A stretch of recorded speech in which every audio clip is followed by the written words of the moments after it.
আজ বানাবো বাটা মাছের সর্ষে ঝাল।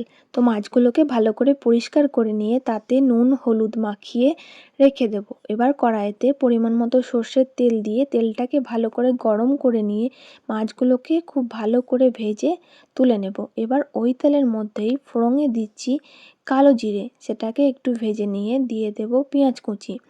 এবার এই সব উপকরণ ভালো করে মিশিয়ে নিয়ে ওপর থেকে দেব কয়েকটা টমেটো কুচি আর কাঁচা লঙ্কা।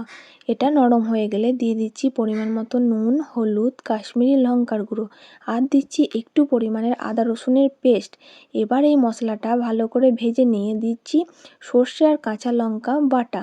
এবার সব উপকরণ মিশিয়ে নিয়ে ওপর থেকে পরিমাণ মতো জল দিয়ে ভেজে রাখা মাছগুলোকে দিয়ে 10 মিনিট মতো খুব ভালো করে ফুটিয়ে নেব। এটা ফুটে গেলে ওপর থেকে দিয়ে দিচ্ছি কিছুটা পরিমাণে ধনেপাতা আর কাঁচা লঙ্কা কুচি। ব্যাস, তাহলে রেডি আমাদের বাটা মাছের সর্ষে ঝাল।